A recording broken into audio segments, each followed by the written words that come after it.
Perception की जो बात की जनरल शंकर प्रसाद ने, बहुत ये बात की जा रही है, पिछले हफ्ते से ये बात चल रही है कि देखिए विदेशों में भी ऐसा हो रहा है, वहाँ भी 2-4 साल के लिए भर्ती होती हैं, उदाहरण दिए जा रहे हैं अलग अलग देशों के। उन देशों की थ्रेट परसेप्शन, ब्राज़ील का उदाहरण है, साउथ कोरिया का उदाहरण है, इजराइल की बात की जा रही है, वहाँ थोड़ी है फिर भी थ्रेट परसेप्शन, पर भारत जितनी है क्या? एक तरफ पाकिस्तान, एक तरफ चीन, इस खित्ते में हम चारों तरफ घिरे हुए, तो क्या ये समानांतर कंपैरिजंस की जा रही हैं भारत के परिप्रेक्ष्य में? देखिए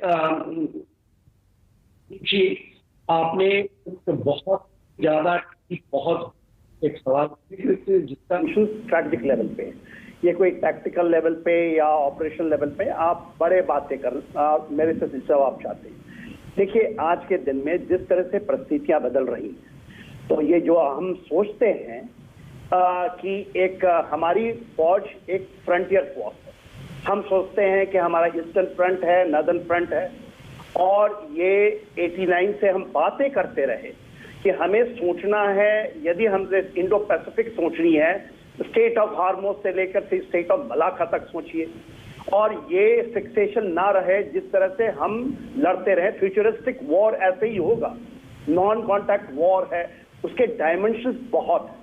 उस डायमेंशंस की बात तो कोई मैं बताऊंगा तो ना समझ में आएगी लोगों को, उस सर से निकल जाएगा। और देखिए, एक ट्रांसफॉर्मेटिव रिफॉर्म्स जब आती है, जब मैंने फौज ज्वाइन किया था 1979 और आज जब मैं वहां से रिटायर हुआ 2016 में, तो 40 साल की तकरीबन हमारी नौकरी रही। फौज पूरी बदल चुकी थी, पूरी बदल चुकी थी। कोई जिस तरह हम ज्वाइन किए थे तो हमारे सेक्शन में एक हवलदार, एक नायक होता था और सारे सिपाही होते थे, और अब फ्लैपिंग इतना ज्यादा हो गया, वेलफेयर इतना ज्यादा हो गया, हम केवल अपनी चीजों, आप अभी फौज के अंदर में जब पैसे की बात होती है, हमारी प्रमोशंस की बात होती है, तो चीजें हम उलझा के रख देते। आज आपको जान के हैरानी होगी, मैं नेशनल टीवी पे बता रहा हूं, हमारे यहाँ 2 हवलदार, 1 लांस हवलदार, 2 नायक, 3-4 लांस, जो हम उस्ताद कहते हैं, उस्ताद, और उसके जो बडी पेयर, उसके अंदर में सारे उस्ताद हैं, होते जा रहे हैं। और ये चीजें आप, क्योंकि इसको ना मैं समझा पाऊंगा, आप उसमें जाएंगे तब आपको पता लगेगा। ये जो बदलाव है, ये ट्रांसफॉर्मेटिव बदलाव है, ये बदलाव हमारे से आया है। 89 में हमने बताया, कारगिल की लड़ाई में हमने जब लड़ी तो मैं तो उस लड़ाई में रहा, 42 इयर्स था मेरा एज, 42 इयर्स, और उस समय मैं अपने पलटन के सामने, और शंकर प्रसाद जी शायद उससे भी हम पहले नंबर पे आते थे दौड़ पे। तो इसका मतलब नहीं है जो आपने उदाहरण दिया वो बात दूसरी है। वो सारे जवान जेसीओस को, और जो उस्ताद कहते हैं, जिसको लीडरशिप कहते हैं, उनको तो होना ही पड़ता है। मगर देखिए, बात ये भी आप इस तरह से देंगे, और इसकी तथ्यों के ऊपर में, यदि हमारी फौज आज अंदरूनी आवाज है, ये कोई बाहर से ड्रिवन नहीं है, और जब भी रेजिस्टेंस, जब भी बदलाव आता है तो रेजिस्टेंस होती है, और रेजिस्टेंस नहीं। जनरल सेना, ये अंदर से आप जो आवाज कह रहे हैं, पर ये पिछले एक हफ्ते में हमने देखा है, and correct me if I am wrong, जो वेटरन्स भी हैं, आप जैसे लोग भी, वो अलग अलग खेमे में हो गए हैं। कुछ लोग कह रहे हैं बहुत अच्छी ये योजना है, और बहुत सारे लोग, आपके ही कॉलीग्स, आपके ही ब्रदर्स इन आर्म, वो सवाल भी उठा रहे हैं कि भाई पूछा नहीं गया ढंग से, या पूछा गया जिनका पता था कि वो हाँ करेंगे।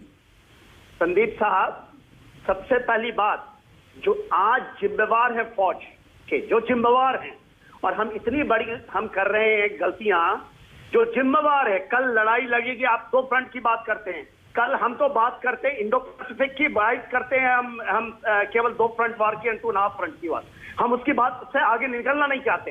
तो जिम्मेवारी किसकी है? यदि 3 सेनाओं के सेना अध्यक्ष आके कहते हैं, और हम ऐसे लोग जिन्होंने सेवा से निवृत्त हो चुके हैं, हमारे अंदर कोई उसकी ये अकाउंटेबिलिटी नहीं है, हम अपने एक्सपीरियंस में कहते हैं, और आप कहते हैं हम खेमे में बट गए।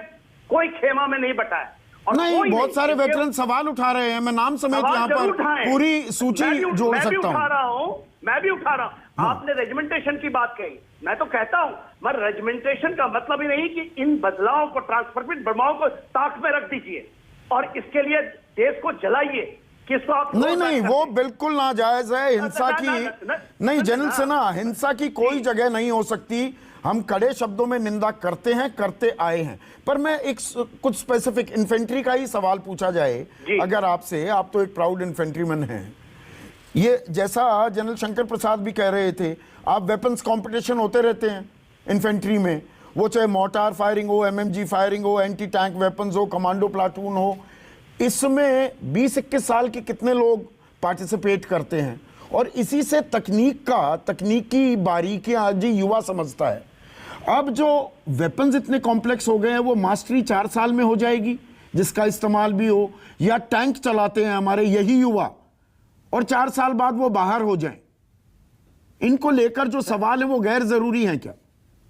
संदीप जी, आप उल्टा एक गलत एक डिबेट है कि टेक्निक इतना ज्यादा हो गया है कि कॉम्प्लिकेशन आ गई, चीजें बहुत सुधर चुकी हैं। फायर एंड फॉरगेट, एक प्रेशर डालिए छोड़ दीजिए, वो गाइडेड खुद होता है।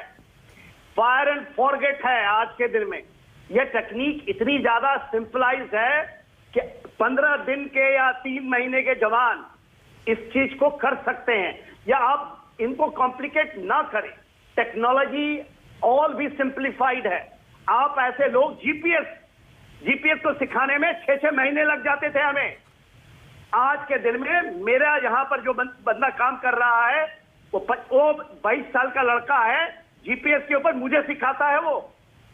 जनरल सिन्हा, क्या यही भरोसा था व्लादिमीर पुतिन को जब धावा बोला यूक्रेन पर लेने के देने पड़ गए? युद्ध खत्म होने का नाम नहीं ले रहा क्योंकि 2-3 साल की ट्रेनिंग वाले सारे सोल्जर्स थे रूस के। वो आपका नैरेटिव है ना। अच्छा, आप नैरेटिव चला रहे हैं, वेस्टर्न नैरेटिव है। जो पुतिन साहब ने किया है ना, आने वाले समय में पूरा चीज बदल जाएगा। आप कह रहे हैं वो हार गए, आप हरा दिए। नहीं, हारने की बात नहीं की, मां को चने चबाने पड़ गए। जो लगता था हफ्ते 10 दिन की बात होगी। ये डिबेट अलग है, ये आप लोग चलाते हैं। मैं तो पहला दिन से कह रहा हूं ये लड़ाई फ्रोजन कॉन्फ्लिक्ट्स हैं और वो एब्सोल्युटली हाँ ऊपर नीचे हो सकती है, उस पर डिबेट हो सकता है। कोई तो कहता था 3 दिन में खत्म कर देंगे लड़ाई या 24-72 घंटे की। अरे जिनको सोच नहीं है वही ये डिबेट करते हैं। मैं तो पहले दिन से कह रहा हूं ये फ्रोजन कॉन्फ्लिक्ट है, ये खत्म नहीं होगा, पूरा वर्ल्ड ऑर्डर चेंज हो जाएगा। आप गलत उदाहरण लेकर के यूक्रेन के ऊपर गलत उदाहरण लिया जा रहा है, आप ये कह रहे हैं? नहीं, मैं आपकी बात, आप वेटरन हैं, 37 साल आपने देश की सेवा की है। मैं